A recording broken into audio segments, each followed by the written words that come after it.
Bom dia a todas, todos que estão aqui presentes.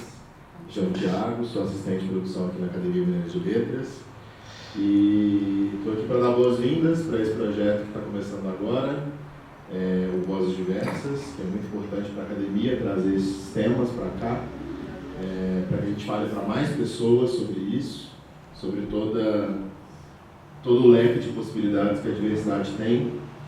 Então, agradecer a todos que estão presentes hoje, a quem vai assistir online depois, e convidar a Márcia para dar início. Obrigada, Thiago. Alô. Oi, pessoal. Bom dia a todos, a todas e a todos. É um prazer estar aqui. A Academia Mineira de Letras, em parceria com Vozes Diversas. E a gente inicia um ciclo de conversas que começa com essa, que é a diversidade de gênero. Mas eu acho que está falhando, não está? Minha boca, minha fala. Eu acho que ela não está bem. Alô? Oi. Oi. Então, eu queria agradecer muito a academia, a Inês Rabelo, que através dela estamos aqui para falar de algo extremamente importante. Eu, como vocês podem ver, sou uma mulher PCD e mãe atípica. Meu filhote está ali inquieto e tenho esse canal Vozes Diversas, onde eu trago o tema inclusão. E comecei esse canal falando de inclusão muito mais ligada ao meu filho, que é autista nível 3. E depois de alguns vídeos eu falei, não dá para você falar de inclusão falando de uma única parcela dos excluídos, né? Quando você começa a falar de inclusão, você entende que existem muitos excluídos de diversas maneiras. E aí por isso que, inclusive, o Vozes Diversas e a academia, a gente escolheu um tema que é diversidade de gênero, que não necessariamente é o tema que eu mais conheço, mas também porque Diego Braga sempre esteve comigo há anos, nesse objetivo de construir um canal, de construir uma fala, de chegar num espaço e a gente poder falar com as pessoas e as pessoas poderem falar com a gente. É uma roda aberta. Não vai ser aquela coisa de só 10 minutos para vocês poderem participar. É o tempo todo que vocês quiserem interagir. A gente tem microfone por aí e é isso. Eu vou apresentar a Andréia Zica, mãe pela diversidade, amiga querida, Diego Braga, artista, trans, não binária, Eli Fernandes, calma que às vezes eu me confundo, escritora, atriz e diretora da Associação Arte Sapas. Tem um livro lindo dela ali fora, sendo vendido, é um livro infanto-juvenil, né, Dani? Então é isso. Então vamos começar. Alguma de vocês quer iniciar algo? Então eu começo.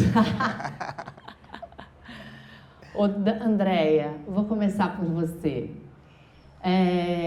Eu te conheço desde antes de você ser mãe pela diversidade. Eu tenho uma pergunta que é assim: quando você se tornou mãe pela diversidade, foi como você ter um novo parto? E, gente, bom dia. Não reparem se eu ficar emocionada. Pode ficar. Foi um parto, mas foi um luto, e foi um parto, e a gente precisa falar disso, né? Sim.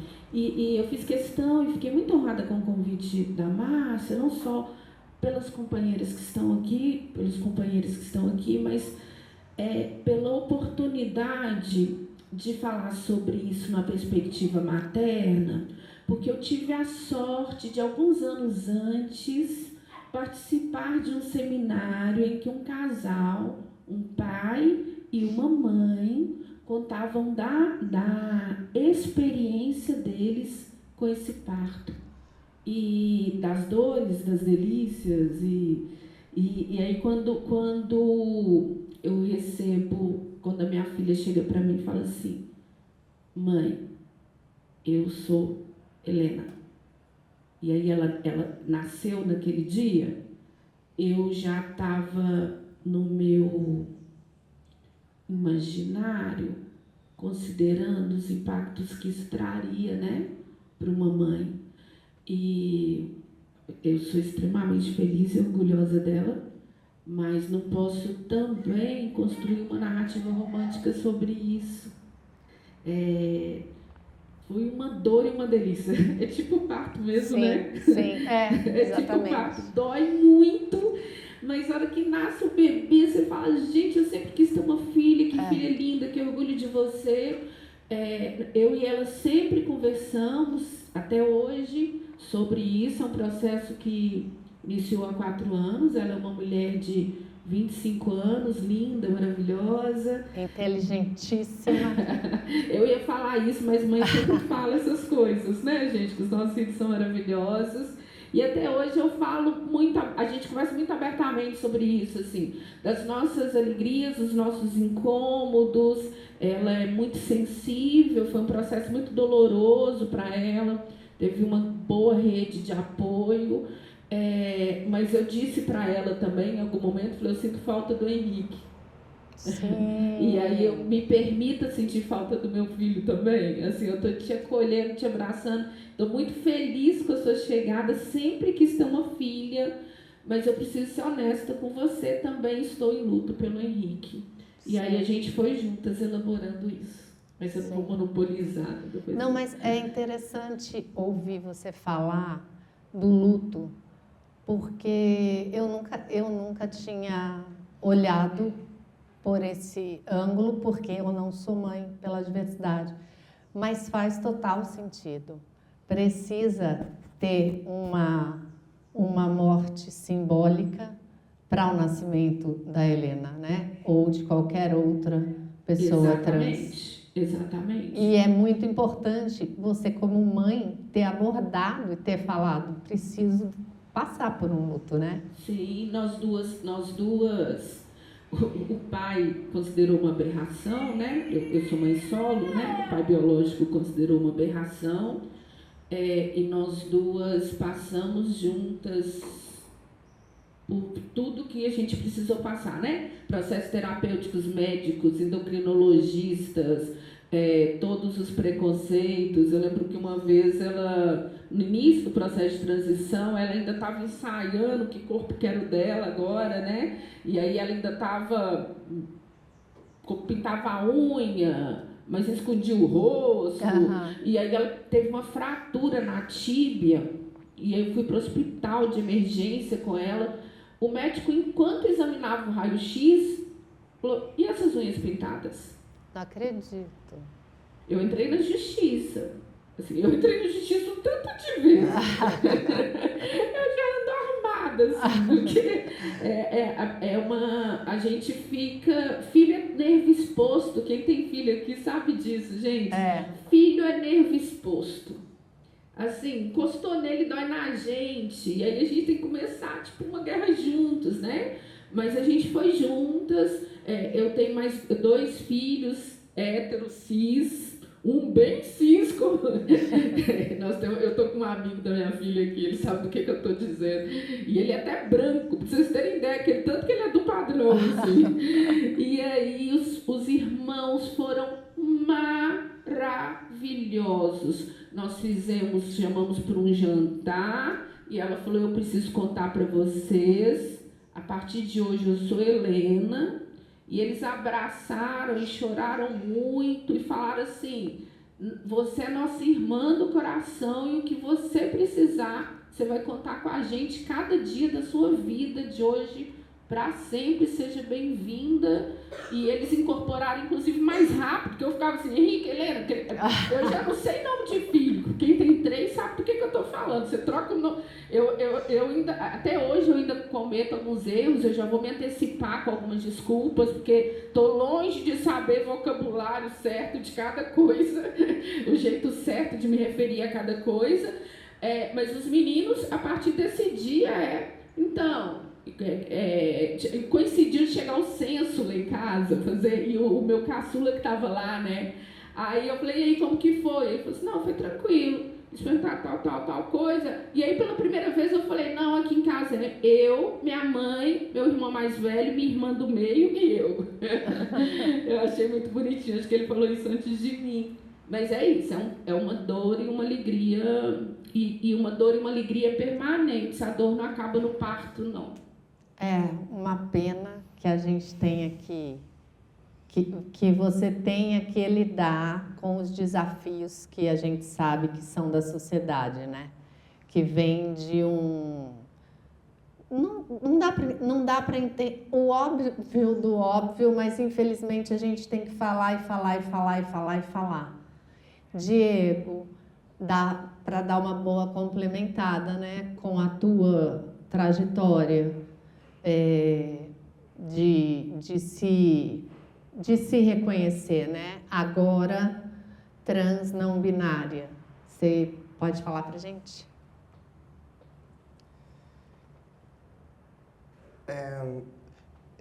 Antes de sair, eu fiquei pensando isso. Eu comecei aos 16 anos minha carreira.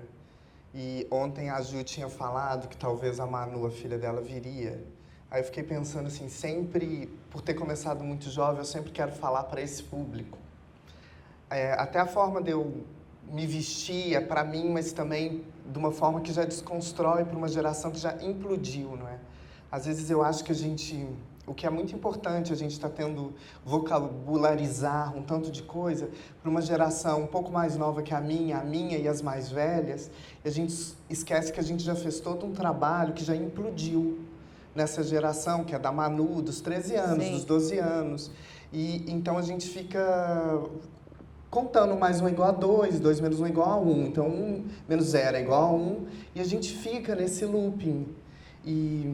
Porque a gente está sempre falando pra gente, né, para uma ideia de adulto.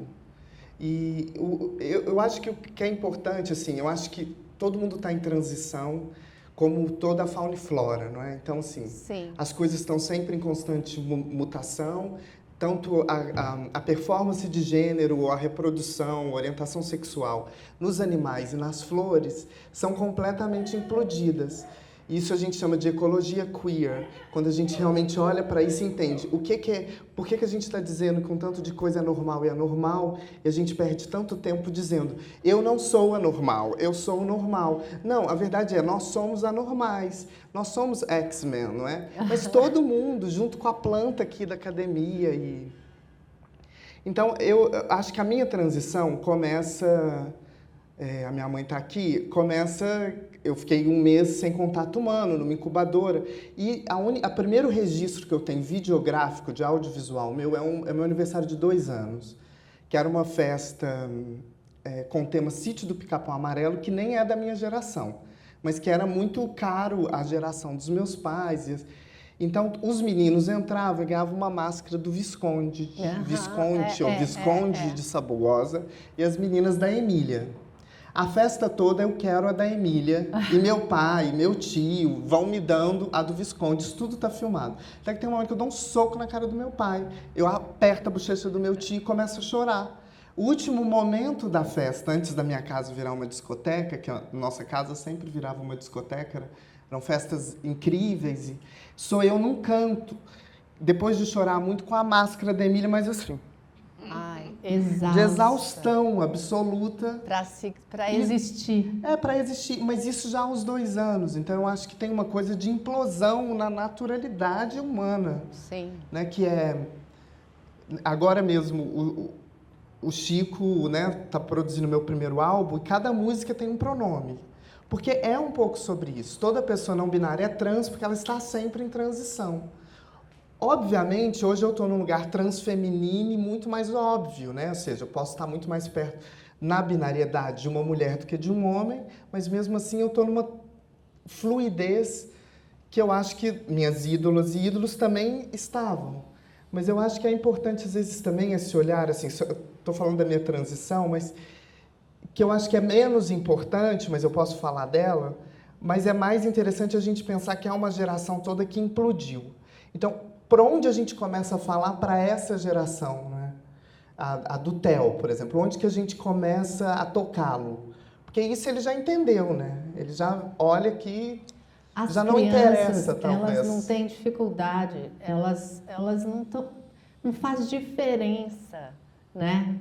Se elas não vêm de um núcleo onde é falado e educado de uma maneira dentro da normalidade. Mas se você deixa a criança pura, para ela não existe diferença de nada. Para ela o que importa é o afeto, é o amor e vamos ser felizes.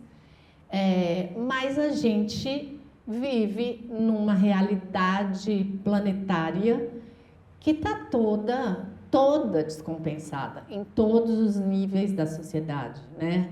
Então, por exemplo, hoje a gente está falando disso, mas assim, a gente podia estar também falando, não é possível que hoje ainda existe fome no planeta, né? A gente podia estar falando é tanto absurdo, mas aqui a gente está falando desse absurdo. Por que ter que se justificar?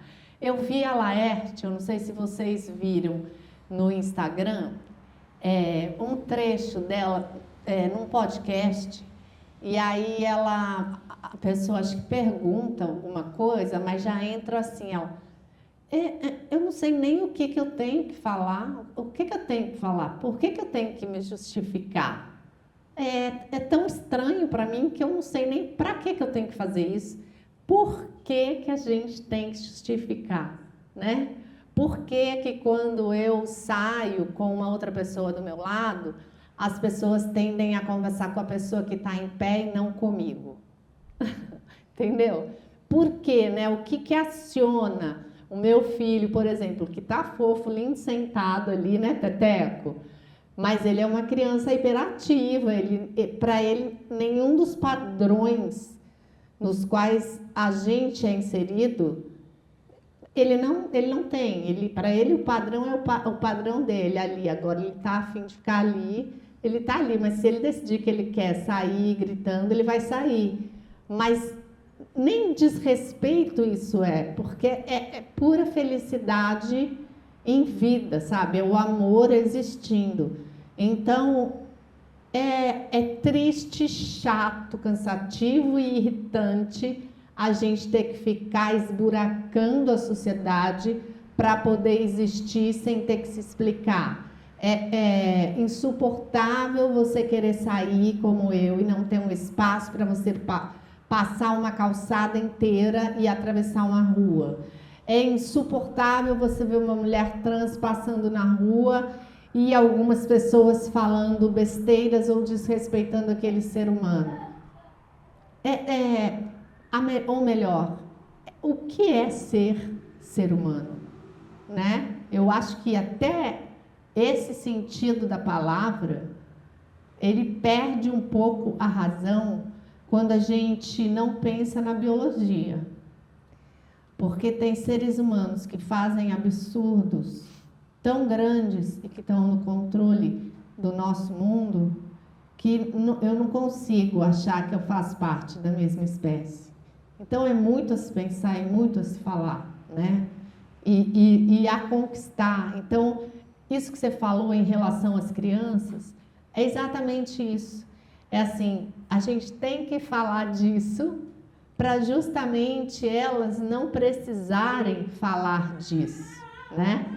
Então... Não, e só para terminar e complementar, eu acho que o que você está falando tem um lado que nós vivemos, né? Que ao mesmo tempo que essa visibilidade, essa invisibilidade, Total. não é? Ou seja, a pessoa está em pé, ela sabe que você está ali, mas ela não sabe como lidar, então ela te invisibiliza para uma forma de sobrevivência dela, no sentido que ela não sabe como lidar.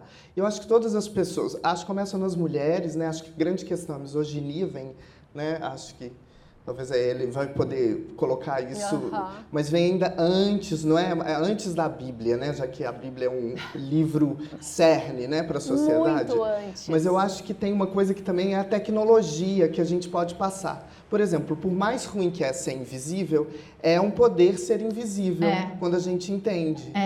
E esse poder também pode ser ensinado. Aí pensando nas crianças, nos adolescentes. Exatamente. Então eu vou te ensinar uma coisa. Em vez de eu te explicar as caixas que você conhece, porque você não precisa dessa aula, eu vou te ensinar, né? Agora eu tenho uma filhada que é a 4ª escola que ela é expulsa. Porque ela tem uma loucura de defender as minorias. Provavelmente porque ela é uma minoria que ainda não se assumiu. Então eu decidi que ao invés de ficar batendo na tecla que todo mundo estava, Ana Luísa, você tem que ficar na escola, eu vou chamar ela para conversar e vou ensinar ela a criar uma máfia. Porque eu criei uma máfia de passar cola no Colégio Arnaldo, eu estudei no Colégio Arnaldo. Não, eu criei porque eu não podia ter amigos homens que tinham um quadro negro, Diego e não sei quem. Então, ninguém ficava próximo a mim. Eu tirava boas notas, mas eu ficava no grupo dos excluídos. Os excluídos eram as pessoas gordas, eram as pessoas negras, eram as pessoas de classe social inferior. Né? O Colégio Arnaldo, uma escola, era gerida por padres alemães. E até que, de repente, havia uma feira da ciência e eu decidi chamar um sobrevivente de Auschwitz. E ele veio. Ele se chamava Yuri, era o nome que ele usava, não era o verdadeiro, e me ensinou comidas judaicas. Eu fiz na Feira de Ciência, no domingo, um banquete judaico para os padres alemães. Depois daquilo eu virei popular, e o grupo dos populares falaram, a gente te quer nesse grupo. E meu contrato era, então tá, eu vou para o grupo de vocês e saio dos excluídos, a gente que fez o banquete. Mas a gente vai criar um sistema de colas para os excluídos, que eram os que tomavam bomba, ou se repetiam. E a gente fez isso por 3 anos e ninguém descobriu que era eu a mafiosa. Então eu vou ensinar a Ana Luísa isso, porque tem uma forma de você não ser excluído, porque eu era sempre a Sandy. Né? E eu acho que isso é mais interessante. A gente pensar o que você, como uma mulher PCD, e a mãe do Theo, pode ensinar. Eu acho que isso é uma coisa que a gente pode... O que eu posso ensinar? Eu posso ensinar a ser mafiosa. Estou disposta. Quem quiser. Adorei. Viu, Ana? Adorei. Eli, conta pra gente, que nem eu sei exatamente, a respeito da Associação Arte Sapas. Primeiramente, bom dia a todas, a todos e a todes. Meu nome é Daniele Fernandes de Oliveira, eu sou filha de Vânia Lúcia Fernandes Dias. Estou muito agradecida de estar aqui com vocês, pessoas que passaram na minha trajetória de forma muito diferentes, né? Eu já tinha feito uma oficina com o Diego, eu trabalhei com você, né? Na época que eu ficava com o Theo lá na Casa Vida. Meu filho. Theo e Márcia, uma amiga da vida, né? Peço licença também às minhas ancestrais, né? Que me fazem estar aqui hoje presente nesse estado e nesse momento. Eu faço parte da Associação Arte Sapas. A Associação Arte Sapas, ela nasceu assim de um desejo gigante assim de se falar sobre mulheres lésbicas, assim, né? E nasceu lá em Sabará. E a associação, ela começou com na verdade começou com uma venda de blusas, assim. A gente precisava fazer grana, né? A gente estava no corre de fazer teatro e tal. Eu sou atriz, né? A gente estava no corre de fazer teatro e a gente sabe como é que é a cultura aqui no Brasil. E a gente, aquela coisa de ficar tentando editar, então a gente, vamos fazer umas blusas.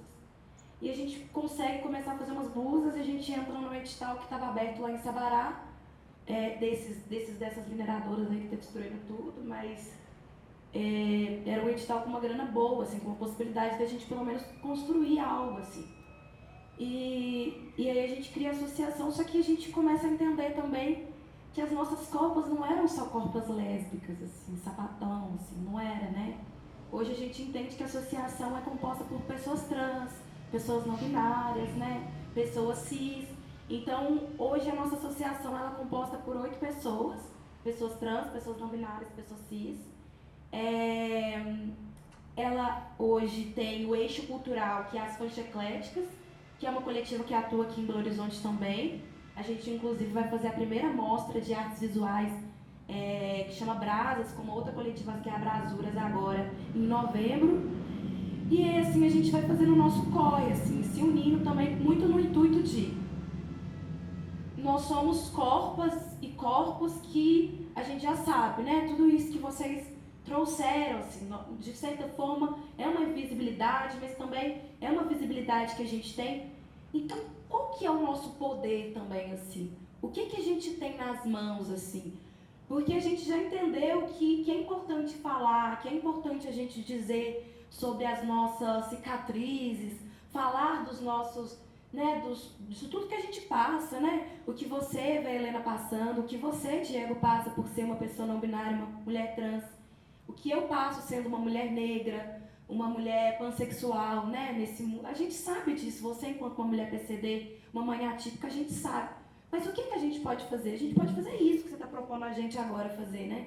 Que é a gente conversar, a gente dialogar, a gente abrir as nossas próprias portas. Então a associação ela vem muito nesse intuito, assim, da gente criar essa rede de apoio, da gente se apoiar, da gente tentar criar geração de renda, da gente aprender aquilo que a gente não é ensinado, que é o quê? Lidar com dinheiro financeiro, assim, quando a gente vai para dentro, por exemplo, eu estudei no TU, na UFMG, eu aprendi, eu estudei muito, eu me considero uma ótima atriz, mas por muito tempo eu não era uma produtora cultural, eu não sabia fazer dinheiro. E assim, estou aprendendo ainda, sabe? Então, para nós, a gente entende na associação que as nossas corpas, a gente tem direito de fazer essa grana girar para nós. Sim. A gente tem direito de estar em espaços que muitas... É a primeira vez que eu entro aqui nesse lugar. Eu passava aqui, como no Palácio das Artes, quando eu estudei lá também, eu achava que era ambientes que eu não podia entrar. Eu achava que aqui eu não podia entrar. Quando eu lancei o meu livro, inclusive, eu falei, nossa, é meu sonho um dia entrar naquele lugar. Sei lá, alguém vai ver um dia, né? E aqui estou, né? Entendendo que esses espaços, eles podem sim ser ocupados. E não pode sim. Eles devem sim, exatamente, ser ocupados por corpos como as nossas. Assim. Exatamente. Então, acho que é isso. Maravilhoso, porque você vê, no final ou no começo, é aquilo que você falou. Por exemplo, no início a associação era só mais guiada por mulheres lésbicas e a gente não tem como se isolar. Não tem, né? Então, a Mãe pela Diversidade, a Transgênero, a Artes Sapas, nenhuma bandeira, ela vai conquistar se alguma bandeira ficar para trás, né? Eu entendo que existem as divergências que eu realmente não paro para olhar para elas, eu paro para olhar para o que dá para a gente fazer junto, e desenvolver junto e conquistar junto. O que não tem sentido a discussão, a briga, as divergências sem sentido. Eu sei que existem várias, mas eu acho que o mais importante é que a gente tem que entender que, além de ser trabalho de formiga, aliás, por ser um trabalho de formiga, nunca a gente está sozinha. Não tem como, não tem como. Eu tô te ouvindo e estou lembrando de um livro que chama As Torres de Babel. Eu sou educadora também. Eu estou aqui como mãe hoje, mas não tem como separar algumas coisas.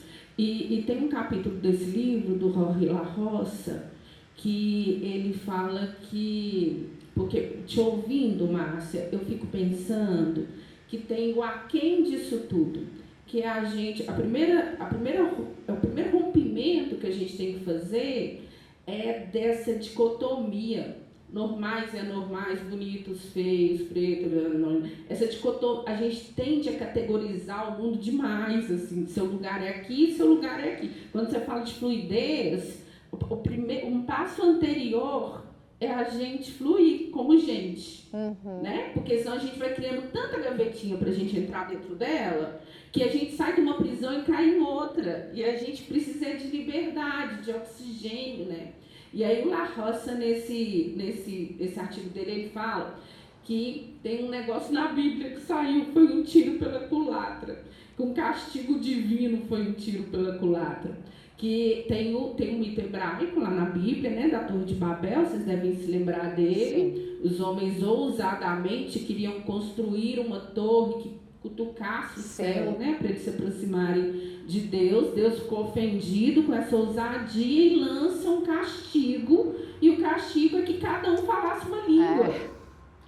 E aí o La Roça fala, esse foi o castigo que saiu mais pela culatra. Porque não tem coisa mais incrível do que cada um falar a sua língua. Não tem poder maior do que o poder da diversidade. Exatamente. Porque cada um foi para o seu registro de pensamento, construir suas coisas. Então, se esparramar pelo mundo, em vez de ficar preso dentro de uma torre cutucando o céu, foi a melhor consequência possível num castigo imaginário. E é um pouco isso. Acho que lá na escola eu vejo muito isso, né? Tem um aluno que ele tem 6 anos. Aí eu te ouvi e estava lembrando dele. Ele tem 6 anos e ele está com problemas sérios de controle de esfíncter.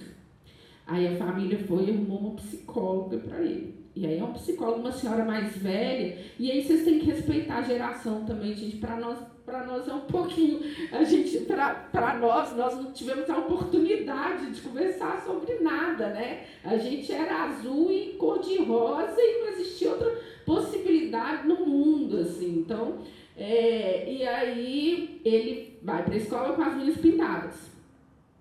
Para a família isso ainda não tinha virado problema, até a psicóloga falar que isso era um problema. Ai, meu Deus. E aí eu falei, gente, é esse o problema mesmo? Aí a gente fica pensando no controle dos esfíncteres, o que isso significa, né? Tem uma dor ali, tem um incômodo, tem uma tentativa de reivindicar alguma identidade, e aí a proposta é justamente tirar dele a única coisa que ele se identifica, que traz para ele alguma identidade daquele grupo que não seja o menino que faz xixi na calça, né? Assim.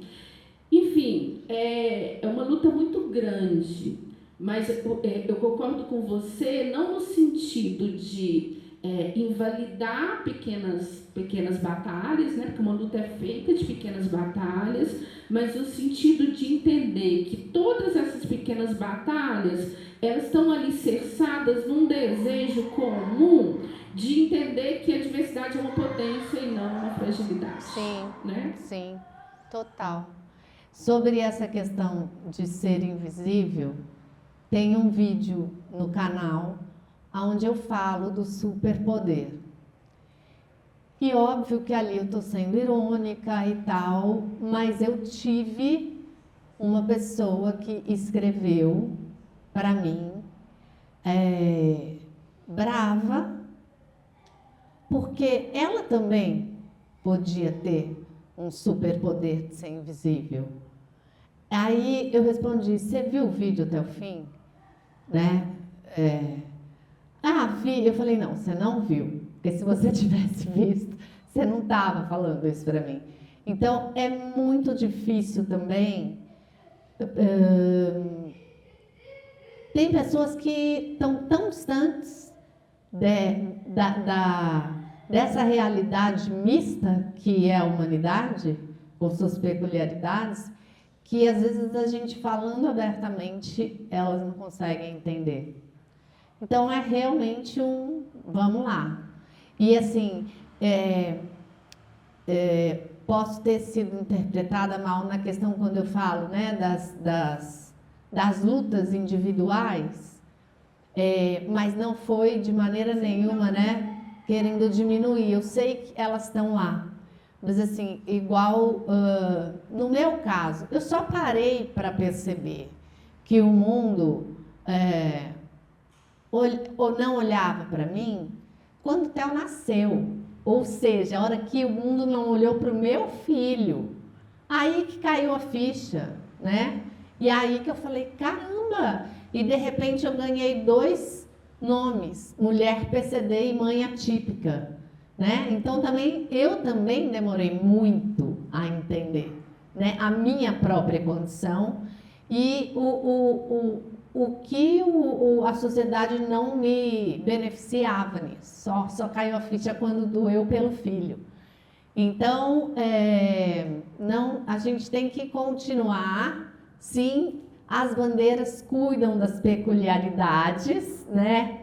E nós nos unimos para mostrar que o espaço precisa ser aberto. Ou melhor, ele sempre foi aberto. Ninguém fechou. Essa ideia de fechar foi construída de uma maneira errônea por esses seres humanos que eu não quero ser igual a eles. Desculpa, pode passar. Esse trem da maternagem é muito pesado. Porque é isso. Na escola de Frankfurt, o Walter Benjamin, por exemplo, ele fala da educação a contrapelo, né? Que é a educação pela emoção, pelo que a gente sente.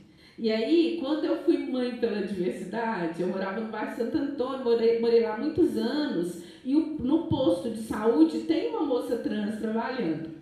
E eu já tinha ido lá, eu converso com todo mundo, dá para sacar, cumprimenta aqui, cumprimenta ali, não sei o quê. O dia que a Helena falou comigo, o dia que a Helena nasceu para mim, né?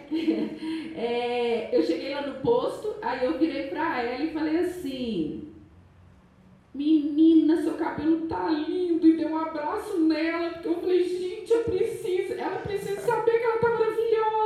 Por quê? Porque eu estava acompanhando o esforço da minha filha de encontrar uma identidade de corpo, né? E aí eu vi aquela moça com aquele cabelo, eu falei, gente, esse cabelo deve estar muito importante para ela. Eu abracei ela, fui lá tomar vacina da Covid. Eu falei, você tá maravilhosa, nossa, que cabelo, menina, essa unha.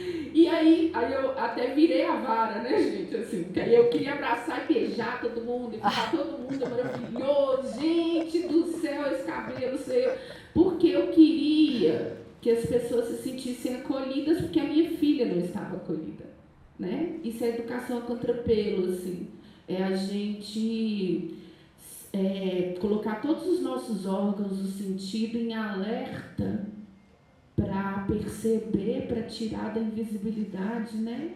E aí a maternagem faz isso. Faz isso com a gente, desculpa, querida. Não, fica à vontade. A Diego trouxe uma coisa interessante sobre as crianças, né? E assim, não tem como eu também estar aqui sem falar, assim, eu tenho 4 sobrinhos, né? E sempre trabalhei também com crianças, né? À toa também que a minha escrita, ela vai muito para a literatura infanto-juvenil, infantil. Essa coisa do que a Márcia trouxe também com as crianças é tão tranquilo. A minha irmã tá aqui, ela sabe disso. Eu nunca precisei falar com os meus sobrinhos quem eu sou. Eles simplesmente sabem quem eu sou, porque eles me respeitam como eu me apresento. Se eu me apresentei para eles desse jeito, independente se eu ter dito uma palavra só, qualquer curiosidade que eles tiverem sobre mim, eles vão perguntar: tia, isso é isso então? Sabe? Não tem o porquê, assim. E eu sinto que a gente, nessa, né, as lutas, elas são extremamente importantes, né? E principalmente esses mecanismos dessa tecnologia ancestral que a gente tem hoje, né? Se a gente consegue falar sobre algo, alguém falou. Se a gente está falando, é porque é importante, né? Que eles não precisem falar sobre o óbvio, como a gente precisa falar. Mas que bom que a gente possa, porque a gente pode falar também, né? Mas que a gente vai naturalizando cada vez mais as existências, assim. Sim. É isso que eu tento no meu dia a dia, principalmente com minhas crianças, sabe? Às vezes dou um puxão de orelha na minha mãe e ela sabe disso, que eu falo assim: mãe, mas isso não é isso não precisa ser desse jeito. Você está sendo um pouco radical. Ah, mas é porque eu penso desse jeito, porque eu nasci assim. Eu falei assim: não, meu amor, você é Vânia, não Gabriela. Você pode mudar sim, né? Porque, como a Diego trouxe, a gente está o tempo todo em processo de transição, transicionar. Então, assim, por que não mudar com o mundo? Né? Por que não mudar junto? Por que não enxergar o outro como o outro deseja ser enxergado? É assim, um respeito, sabe? É o mínimo. Então, cada vez mais o meu processo educacional, que eu acredito, sou graduanda de psicologia agora, então, assim, o meu desejo também é juntar a psicologia com a arte, para trazer essa visão, assim, onde quer que eu vá, porque eu trabalho de formiga, eu não vou mudar o mundo, mas se eu consigo transformar a minha casa e a minha família como eu faço, pra mim eu já estou fazendo muita coisa. Exatamente. Aí eu consigo seguir. É isso total. É isso. Eu estava escutando a Ellie falar e fiquei pensando, e também a Andréia, né, sobre o tema da filha dela, e é muito difícil você pensar o tema de alguém, mas eu também acho que tem uma coisa que a gente sempre cai na binariedade. Então, se uma vez eu transiciono e o meu modelo é a Barbie, tá tudo certo, mas é caro, o preço é muito caro, né? Então, eu acho que a gente, mesmo a comunidade trans, cai, no geral, né? A comunidade feminista menos, a comunidade transfeminista menos, mas de uma ideia também muito binária do que é ser mulher e do que é ser um homem. Mas eu acho que, aí eu fiquei pensando aqui, talvez porque minha mãe esteja aqui, As nossas mães, as nossas gente? mães, é o Oi, mãe. encontro das mães, né? E eu estou grávida. Mas o que eu acho, a minha mãe era muito fã da Marina Lima. Então, a minha vida toda eu escutei a Marina Lima. Aí eu fiquei pensando nas ídolas que a gente tem. Eu falei, gente, é por isso, assim, minhas ídolas são de gerações da minha mãe e até da minha avó. Marina Lima, Rita Lee, David Bowie e Yoko Ono. Essas figuras, de fato, transicionaram ao longo, né, ao longo da sua... A Gal também é, né? Mas a Gal, todo mundo é, então por isso que eu não fico falando. Mas eu acho que esse lugar, assim, também, porque querendo ou não, quando você é muito jovem, é o que você consome. Né? A gente vive a era das redes sociais e a era do suicídio das crianças, né? Estão juntos. Acho que não é um tema, talvez aqui não tenha esse público para a gente falar, não seja seguro para algumas pessoas. Mas eu acho que é importante entender que há uma relação da binariedade do que a gente vai procurar. Né? E agora, por mais que a gente tenta desconstruir num filme Barbie, ele é tudo menos desconstrução. Né? Ele, na verdade, é uma grande propaganda mais uma vez. Então, eu acho que é importante também pensar isso. Eu lembro que no ano passado, no Teatro Municipal do Porto, eles têm um centro para dança contemporânea, e eles me convidaram para fazer um curso, e eu tenho pavor de dar aula. Aqui eu dava aula porque era uma forma de, quando você ganhava um prêmio, ganhava um dinheiro, você tinha que dar aula.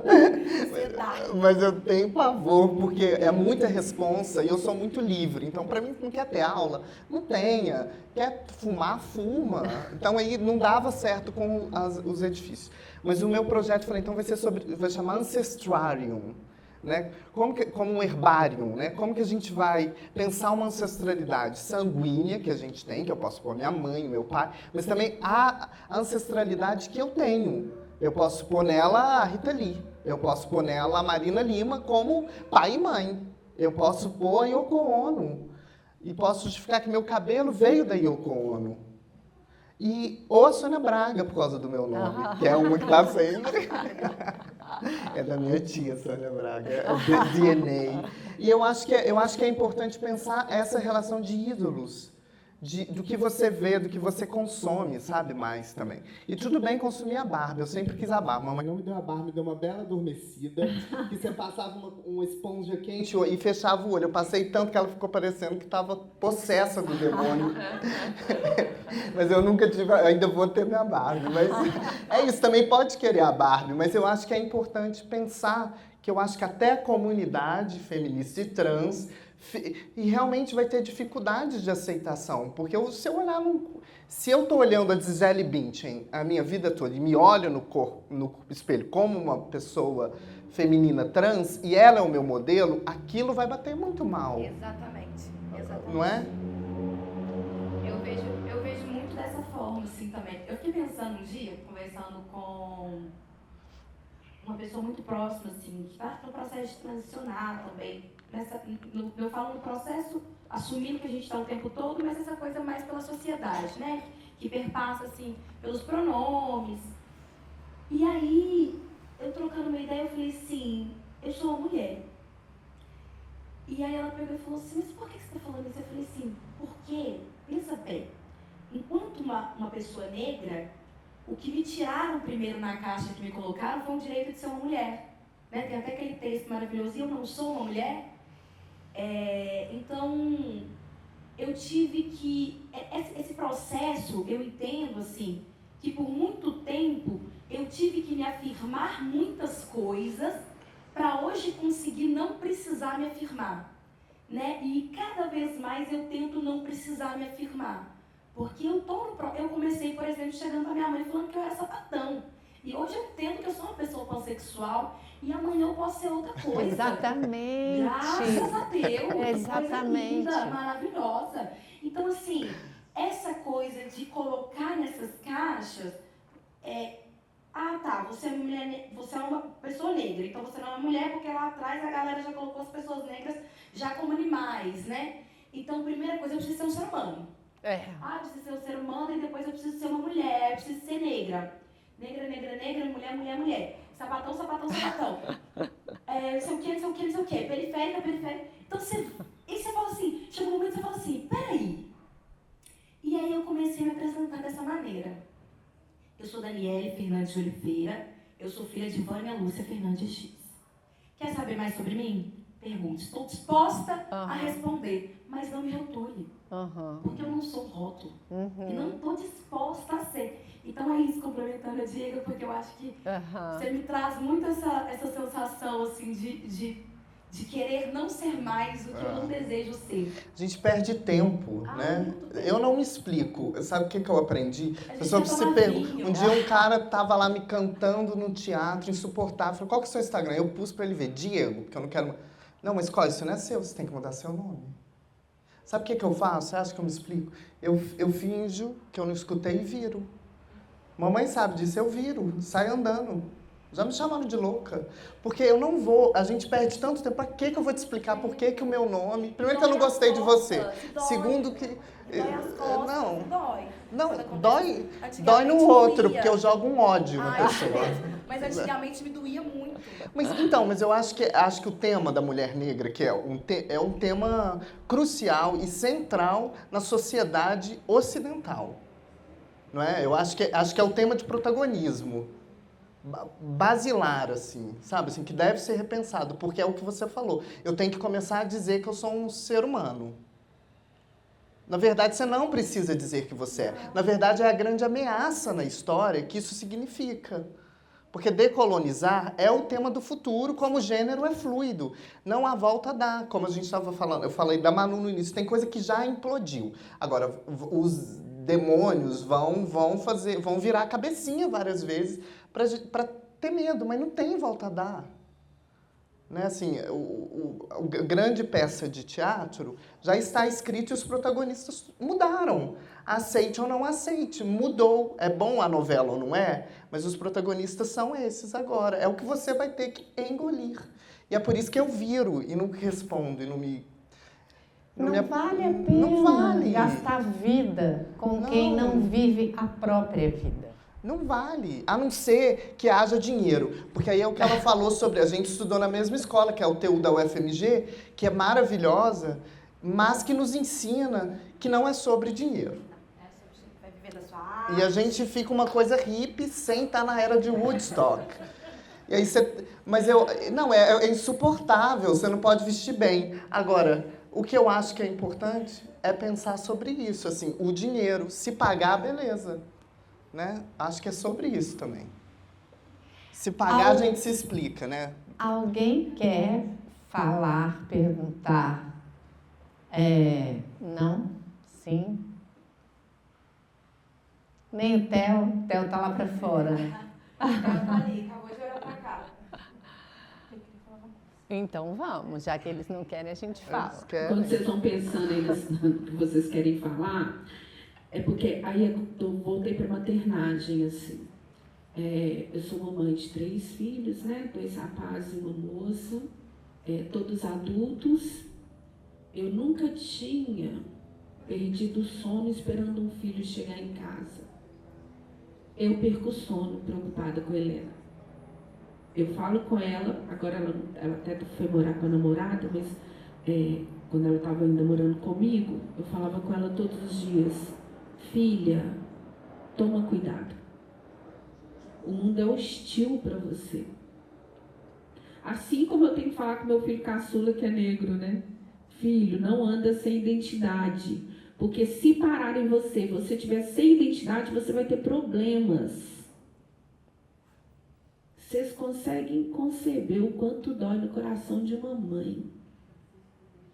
E uma mãe que sempre... Eu sou uma pessoa esperançosa, né, do mundo. Assim, eu fico tentando achar a felicidade.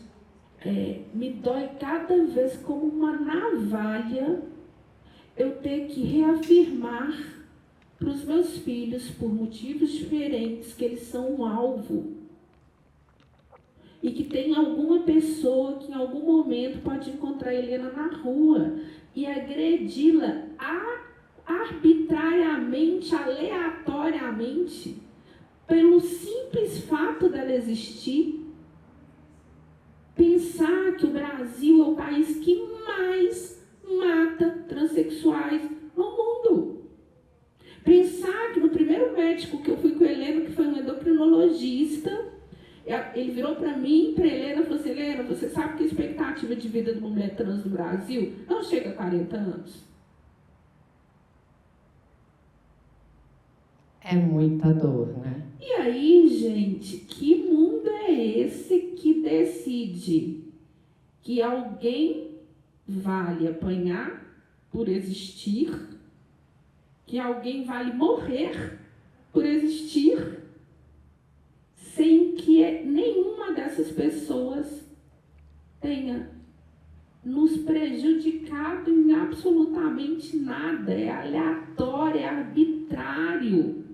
E aí, como mãe, eu durmo e acordo todos os dias desejando profundamente que o universo afaste dos meus filhos os perigos a que eles estão sujeitos cotidianamente.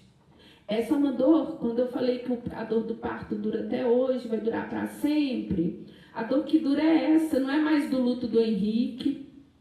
A dor que dura hoje é a dor de uma mãe que está... Eu parei de colocar o meu celular no silencioso à noite para dormir. E se o meu telefone toca, eu morro um pouquinho por dia antes de atender. Nossa, eu imagino. É uma dor, gente, é uma dor. Então, assim, eu acho que a gente tem que falar sobre isso, a gente tem que falar e falar e falar, e se posicionar, e encontrar nosso lugar no mundo, e cotidianamente entender que foi melhor para o mundo desfazer essa torre de Babel. Tem gente que está insistindo em ficar preso num lugar que não funciona. Exatamente. E a gente está vivendo no globo, né? Momentos muito complexos, assim, acho que a gente está, o pêndulo está indo para um lado muito estranho, assim, né? Ontem eu vi uma notícia, por exemplo, de um presidente da República aqui na América Latina entrando numa discussão sobre o gênero de uma atleta na Olimpíada. Tipo, gente, tem guerra, tem fome, tem pobreza, tem problema com a educação, tem problema com a saúde. Esse é o problema. Essa é a questão que uma pessoa pública tem que dedicar tempo a entrar numa... Assim, não faz sentido. E aí é isso, gente. É uma luta por dia. É uma são dor vários por leões dia, por dia, né? mas também um orgulho. Esse endocrinologista, eu já estou terminando, ele é dedicado exclusivamente a acompanhar a população trans. E aí ele é um senhor, e aí eu virei para ele e falei assim: mas o que fez o senhor dedicar sua vida profissional a esse público? Ele falou: inveja. Aí eu falei: inveja do que exatamente? Da coragem de reivindicar a própria identidade. Um senhorzinho, gente, esperando 70 anos. Aí eu abracei ele, porque agora eu abraço e choro. Né? Aí eu abracei e chorei. Mas é isso, a luta é por um mundo em que a gente possa existir, né? Em segurança, na mesma medida que qualquer outra pessoa, né? Que merece estar aqui nesse planeta. Sim. Vocês? Não, eu queria escutar, se alguém quiser falar. Mas... tem um microfone ali.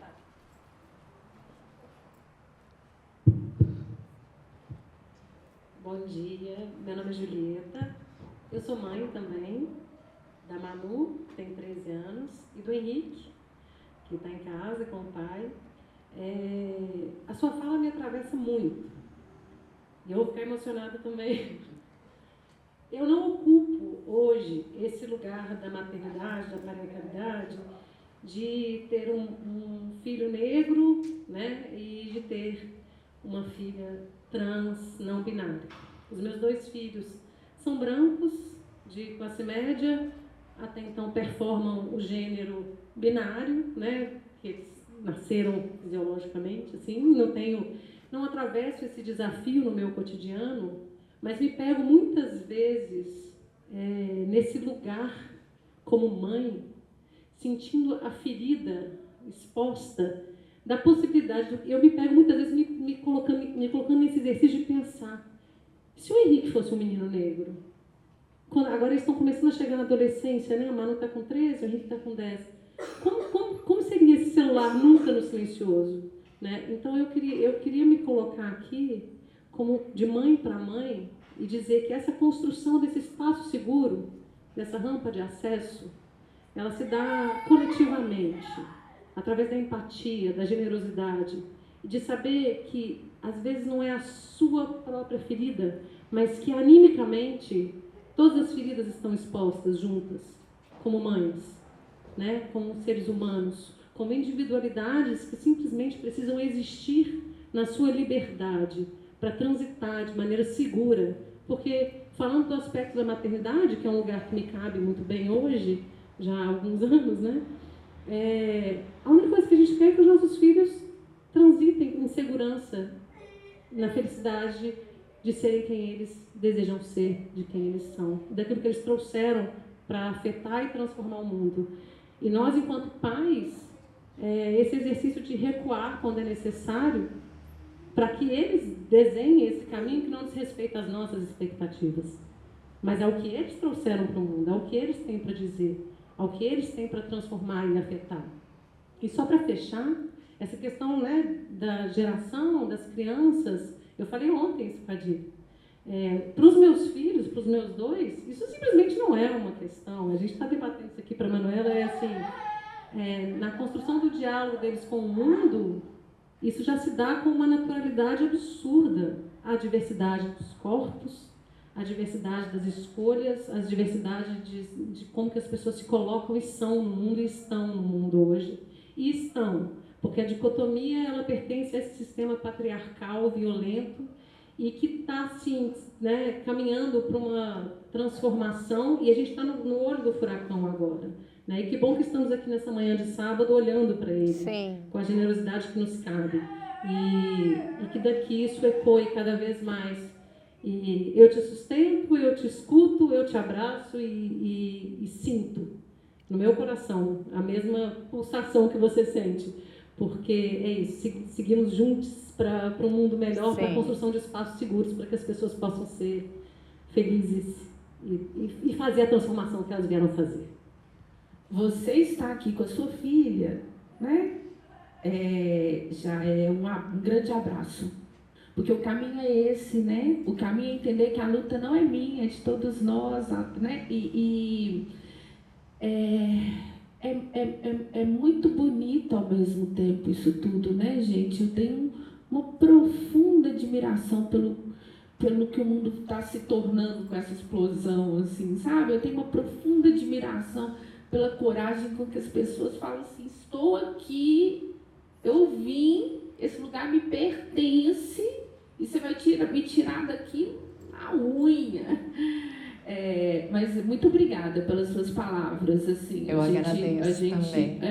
Eu fiquei... Hoje é meu aniversário. Ai, aniversário dela, gente. E aí, quando a Márcia me falou, né, eu tô lá, tem almoço para preparar para os filhos, eu falei assim, eu vou porque esse convite é o maior presente que eu podia receber, estar aqui com 2 pessoas tão maravilhosas, para, de alguma forma, falar que essas pessoas têm mães e que nós mães estamos juntos, mesmo assim, o tempo todo, custe o que custar, com os nossos filhos, e vamos fazer qualquer coisa por eles.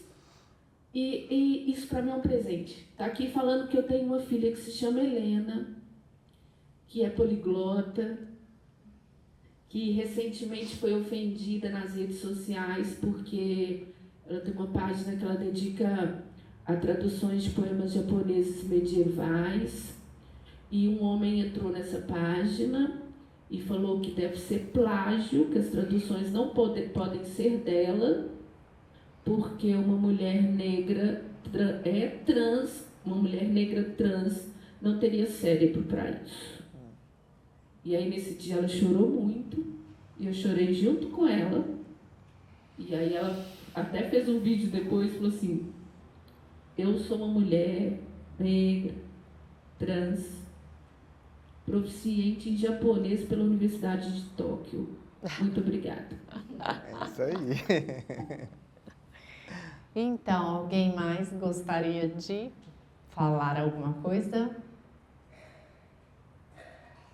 Diego, esse caderninho quer dizer alguma coisa? Não, é só se tivesse uma pergunta muito difícil, eu escreveria. Eu acho que então a gente segue ao final, né? Então eu queria mais uma vez agradecer a presença de todas, de todos e de todos, a participação sua, e agradecer ao Chico, pai do meu filho, ao Theo, a presença da minha mãe, dos amigos queridos que aqui estão. Agradecer mais uma vez à Academia Mineira de Letras por essa porta aberta que não se fecha hoje. Ainda até o final do ano teremos mais 2 ou 3 encontros, todos falando a respeito de inclusão em várias vertentes. E agradeço muito a presença de vocês e agradeço muito esse espaço que foi aberto para nós. Obrigada, gente, também. Obrigada, Márcia. Obrigada, Dani. Márcia, boa sorte. Eu sei de onde começou tudo. É muito bom estar no primeiro, que é o mais complexo, no sentido que é chutar a porta, não é? Então, eu desejo muita foi sorte. por isso que o primeiro foi porque você está aqui, porque ela mora em Portugal. Eu falei, ai não, tá aqui, vamos aproveitar. Já é, boa sorte. Já Obrigada. foi. Obrigada eu. E conta comigo, viu? Mesmo, Com certeza. Muito mesmo, você sabe disso. Eu sei, demais. E, Márcia, profunda admiração, agradecimento. Gente, se tiver uma mãe em sofrimento, pode passar meu contato, porque eu tô no fisioterapeuta e com a Helena, e a recepcionista falou assim: você pode conversar com minha irmã? Eu falei, posso, me dá o telefone dela. Que é isso, gente. Vamos juntos nesse mundo tão lindo, né?